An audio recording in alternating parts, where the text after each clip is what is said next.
चलिए अब हम लोग देखते हैं सवाल।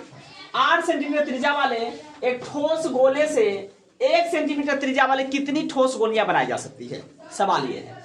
तो पहला जो है हमारा कैसा गोला है 8 सेंटीमीटर त्रिज्या वाला। कैसा है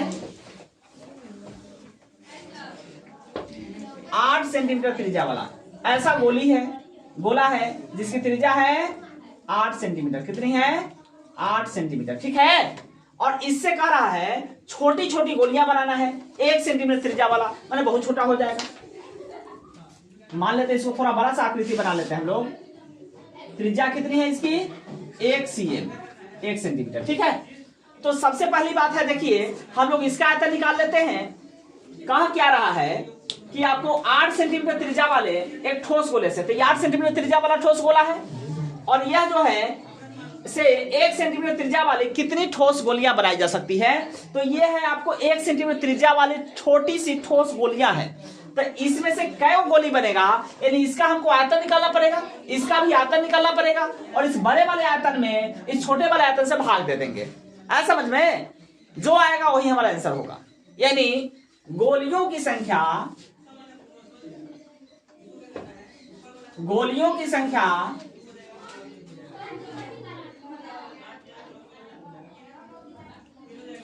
की संख्या बराबर क्या हो जाएगा, बड़े गोले का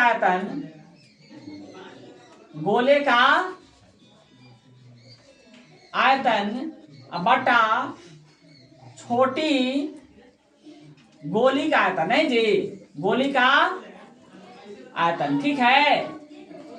और बड़े गोले का आयतन कितना होगा, आयतन तो सबका होगा 4/3 पाई। आर के जगह पे यहाँ पे 8 का होल क्यों हो जाएगा, अब बट्टा में 4/3 पाई गुना, यहाँ पे गुना हो जाएगा। 1 का होल क्यों होगा, क्योंकि इसकी त्रिज्या 1 है। तो 4/3 पाई से 4/3 पाई कट जाएगा, बचेगा 8 का क्यूब, माने 8 गुना 8 होगा, बट्टा में 1 का क्यूब माने 1 गुना 1 होगा, अर्थात 8×64 512। कितना होगा 512 बटा 1 बराबर 512 गोलियां बनाई जा सकती है। गोलियां बनाई जा सकती है। आया समझ में, यही हमारा आंसर हुआ 512।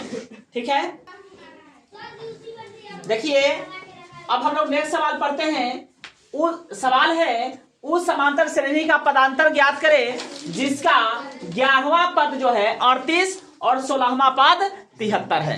ठीक है। 16वां पद 73 है, 11वां पद दिया हुआ है 38 और 16वां पद 73 दिया हुआ है। ठीक है। तो चलिए इसको हम लोग बनाते हैं। उस समांतर श्रेणी का पदांतर निकालना। पदांतर माने क्या होता है, पदांतर हम लोग डी को बोलते हैं, कॉमन डिफरेंस। सार्व अंतर को पदांतर बोलते हैं, कई नाम है, पदांतर है, सार्व अंतर है। ठीक ना, ये हमको निकालना है, ये हमें पता नहीं। ठीक है। अब देखिए इसमें दिया हुआ क्या है, दिया हुआ है कितना 11वां पद माने A11, 11वां पद माने A11 बराबर दिया हुआ है 38। कितना दिया हुआ है 38 और 16वां पद 73, यानी A16 बराबर 73, A16 बराबर 73, यही हम लोग को दिया हुआ है। A11 बराबर 38 और A16 बराबर 73। सवाल, कोई भी सवाल बनाने के लिए हम लोग क्या करेंगे, उसको पढ़ेंगे और उसमें जो दिया है उसको पहले नोट करेंगे। ठीक है। और जो निकालना है उसको पहले लिख लेंगे और एकदम चुटकी में सवाल बन जाएगा। ठीक है। देखिए 11वां पद 38 है, 16वां पद 73 है। निकालना क्या है, उस समांतर श्रेणी का पदांतर, माने इस समांतर श्रेणी का आपको पदांतर निकालना है। पदांतर डी हमको लोगों को निकालना है। अब चलिए हम लोगों को पता होना चाहिए an बराबर फॉर्मूला क्या होता है, a plus n-1 into D होता है, यही होता है ना। अब देखिए an बराबर, n मीन्स nth टर्म, ठीक ना, a plus n-1 into D होता है। d क्या होता है, सार्वंतर होता है। n माने पदों की संख्या होता है, तो पदों की संख्या है 11वां पद दे रहा है, यानी A11 बराबर, a तो हमको पता नहीं है तो a लिखेंगे, प्लस n के जगह पे क्या हो जाएगा, n के जगह पे देखिए 11, n के जगह पे 11, तो यहाँ पे क्या हो जाएगा 11-1 नहीं जी, इंटू डी हो जाएगा। और यहां से देखिए a प्लस 11 में से 1 गया तो 10 इंटू डी अब बराबर इंप्लाई दैट A11 का वैल्यू कितना दिया है, A11 का वैल्यू दिया है 38, तो यहाँ पे हम लोग क्या लिख ले 38। आए समझ में? इंप्लाई दैट a प्लस 11 में से 1 गया तो 10 डी अब बराबर A11 का वैल्यू कितना दिया है 38, तो यहाँ पे 38 रख दिए। आया समझ में? ये हुआ हमारा समीकरण 1 हुआ। ठीक है, चलिए यहां देखिए एट द सेम वे, इसी तरीके से जिस तरीके से इसको हल किए हैं सेम इसी तरीके से इसको भी हल करेंगे और दूसरा समीकरण लाएंगे, दोनों को हल करेंगे, हमको ए और डी दोनों आ जाएगा। तो हमको तो निकालना पदांतर यानी डी निकालना है, डी निकाल करके छोड़ देंगे। ऐसा समझ में? देखिए A16 तो फिर यहां पे आ जाएगा A11 यानी A16 आ जाएगा अब बराबर A प्लस n के जगह पे देखिए क्या हो जाएगा, n के जगह पे 16 तो 16 माइनस 1 इंटू डी। ठीक है जी, इंप्लाइज दैट A प्लस 16 में से गया तो 15 डी अब बराबर में आ जाएगा ये 16 का वैल्यू कितना है 73 है ना जी, तो यहाँ पे 73 आ गया। ये हमारा समीकरण 2 बन गया। आया समझ में? अब देखिए समीकरण 1 और 2 में देखिए क्या दिया हुआ है, a plus 10 D a plus 15 D, तो इसका मतलब हुआ कि a बराबर है, दोनों प्लस में है, तो हमको समीकरण 1 में से 2 को घटाना पड़ेगा। जब दोनों सेम साइन होता है तो घटाव होता है समीकरण का, और यदि यहाँ ए अल्टरनेट चिन्ह होता है जैसे प्लस यहाँ पे माइनस, यहाँ प्लस यहाँ माइनस रहता तो वहां पे जोड़ होता ना जी। तो हम लिख लेते हैं, क्या करते हैं, समीकरण 1 माइनस 2 कर देते हैं। आया समझ में? 1 क्या है, a प्लस 10 डी अब बराबर में 38 है ना जी, यहाँ पे क्या है a प्लस 15 डी अब बराबर में 73 है। अब देखिए क्या करेंगे, साइन बदल जाएगा, माइनस माइनस माइनस। ठीक है, तो यहां से a से a कट गया, कैंसिल हो गया, बचा क्या 15 डी माइनस में, इसमें से प्लस वाला 10 डी आएगा तो क्या हो जाएगा, माइनस में 5 डी हो जाएगा ना जी, माइनस में 5 डी अब बराबर में माइनस 73 में से प्लस 38 जाएगा तो माइनस में 35 आ जाएगा, माइनस 35 हो गया। तो इसका मतलब हुआ d बराबर माइनस 35 अब बट्टा में ये माइनस 5 जो है बट्टा में चढ़ जाएगा, तो माइनस माइनस कैंसिल, 5 7 35, तो इंप्लाइज दैट d बराबर कितना आ गया, 7 आ गया। आया समझ में? यही हमारा आंसर है, पदांतर निकालना था तो d 7 आ गया। ठीक है, चलिए अब हम लोग नेक्स्ट सवाल देखते हैं।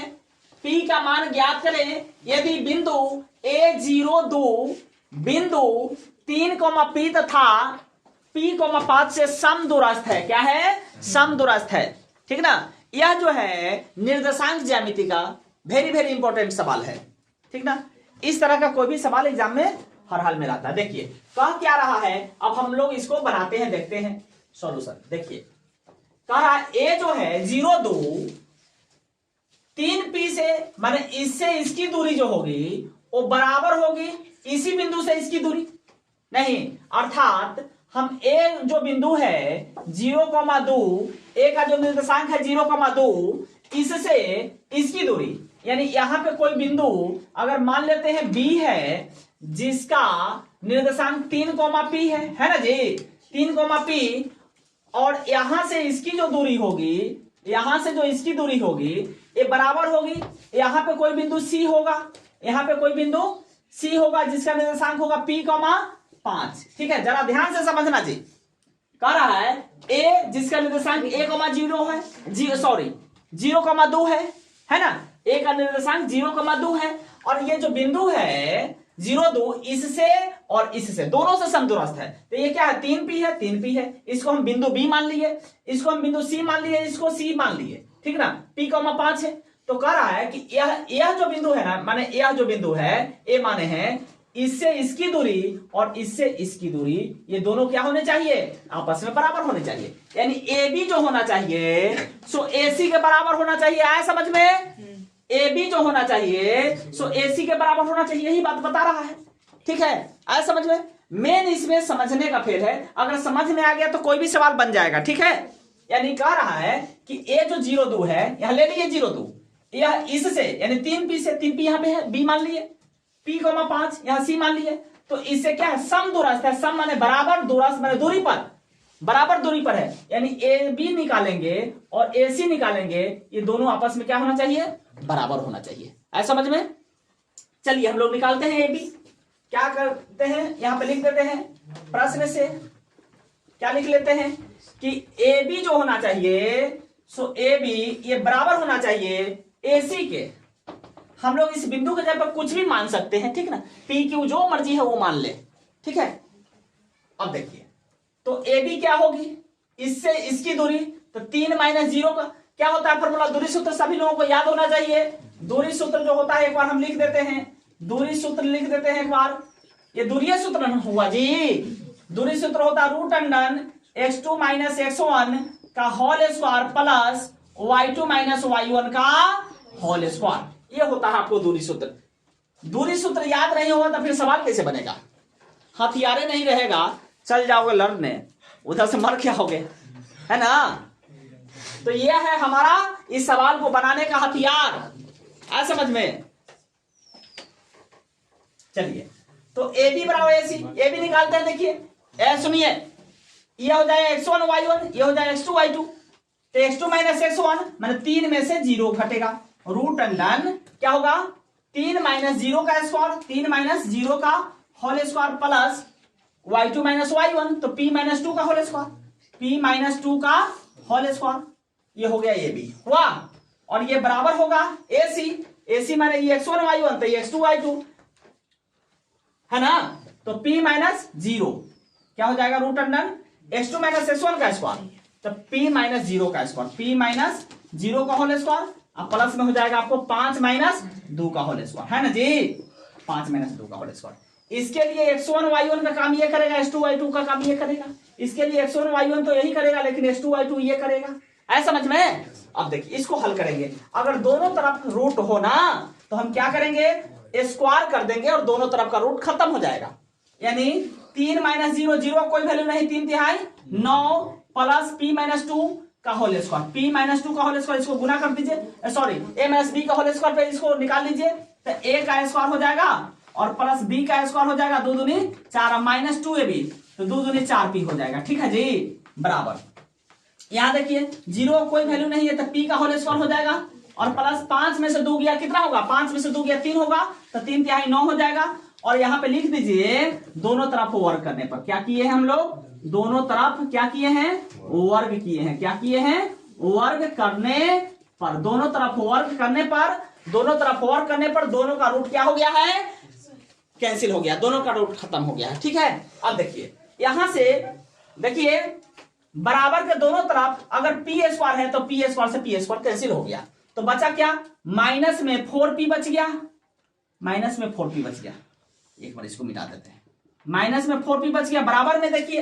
अच्छा एक और बात है, 9 से 9 को काट देते हैं, प्लस में है ना जी, यहां प्लस 4 इधर जाएगा तो माइनस में 4 होगा, प्लस 4 इधर में जाएगा तो माइनस में 4 होगा। अब देखिए -4 और -4, -4 से -4 कट गया, तो यहां से p बराबर 1 बच गया, यही हमारा आंसर हो गया, आया समझ में।